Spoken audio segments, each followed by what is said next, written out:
Alright, the last PC build we're going to run today. Are you guys happy about this? I certainly am. Not really, I just love doing this. This is very fun for me. Alright, so we're gonna use this one for this particular round. We're gonna go with the enthusiast build, aka the hardcore, aka overkill, aka you have too much money to spend.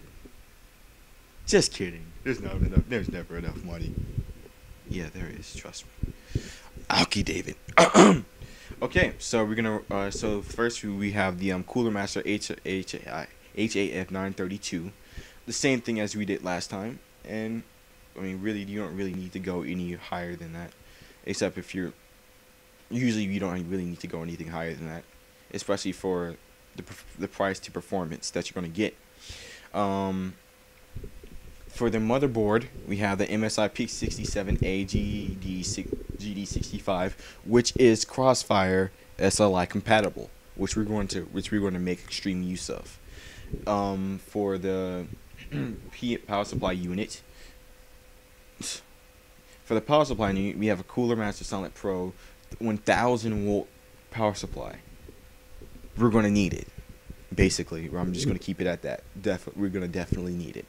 This thing is going to be fast, and it's going to be furious, and it's going to give chills to everyone out there. Yeah. Okay, for the the processor, we have an Intel Core i7 2600K Sandy Bridge, which is one of the most powerful CPU out there. One of the most. I mean, you have the 990X. 990, 980. Both of them are really, really good. However, they're overkill. You don't really need to spend $1,000 for a processor, especially when this does really, really perform. When you overclock, it performs extremely close to it. So, with that said, let's move on. Especially for price, though. Let's keep that in mind. We have 16 gigabytes of G-Skill Ripjaws X Series RAM. Which is four sticks of 4 gigabyte RAM. Probably know this already since it's already on the tag. And when you're running, especially, it's going to be useful when you're running like very, very processor intensive things, especially with it and like say my dad, he does like simulations with MATLAB and so on and so forth. And with that, the RAM and the essentially 8-core, but it's a 4-core with hyper-threading, which means you can run 8 threads. It's going to be very, very useful. So, like I said, it's the best bang for your buck. So, when you need that much RAM, which most people will not need, it's going to be the best out there for you. Now, for the next thing that we have 2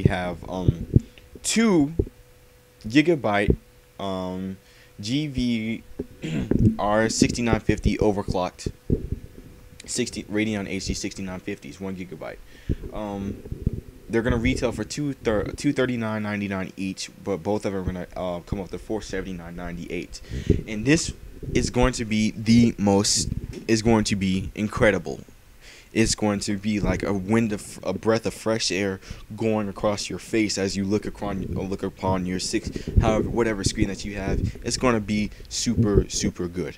I mean, just absolutely beautiful, brilliant performance. And I'm not sure if you can see here. I'll try to get you guys another tab, but Internet Explorer 9 sucks.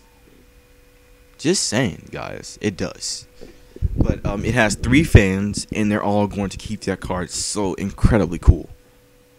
And not to mention with your HAF 932, it's going to be blowing air straight at them. And it's going to be very, very cool, even though it is a Crossfire system. The reason I chose that over, like, say, a 570 is because the 6950s in Crossfire mode perform better than the 570s do in SLI, and not to mention they're cheaper as well. So, like I said, it's the best bang for buck in that term. Although, and in terms of the Crossfire and SLI thing going on, AMD has it covered. if you're gonna do any system like that, I suggest you go AMD. Now for the what in the world?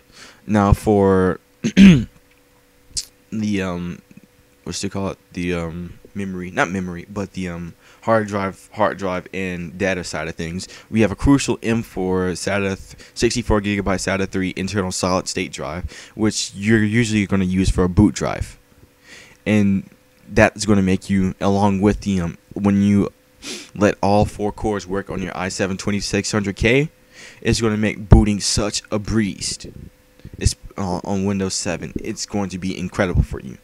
And we're going to have 2 Western Digital Caviar Blacks running in RAID 0, which is going to increase your write speed for, say, music, videos, all sorts of things of that sort. So, and we have the Arctic Cooling Freezer 7 Pro revision to 92 millimeter fluid dynamic CPU cooler, which is a little bit more than a 212. However, it performs better. For CD drives, you have the Sony OptiArc. We already have that, but a little anomaly here is we're gonna have the LG Black Super Multi SATA with light scribe support, which is basically a Blu-ray burner / drive. So it's also gonna be very, very good for, say, Blu-ray movies. Did you guess? Oh yeah. Also, I forgot, but usually, if you're gonna go for such a big setup, you will go for a sound card. However, sound cards really are not my specialty. I don't know much about them, and I have one in my computer right now, but I don't know how much it's gonna help you out in, say, how much it's gonna help you out in this build right now. So, with that said, I think we've covered everything in our enthusiast build here, and you will get 2 Dirt 3s. So yeah, I don't think that's really needed, but yeah, that's it pretty much. Thanks for watching. Please give me a like and a favorite. It really helps me out. Shibby. And that's it. See you guys later. Also, I'm going to be doing extra videos on, say, on your keyboard and your mouse, mouse and your monitors too. So yeah, make sure you stay tuned for those. Please subscribe. Makes me feel good and whatever. Keeps me motivated. Not really. I just like doing this. Alright, so that's it. Peace out, peeps.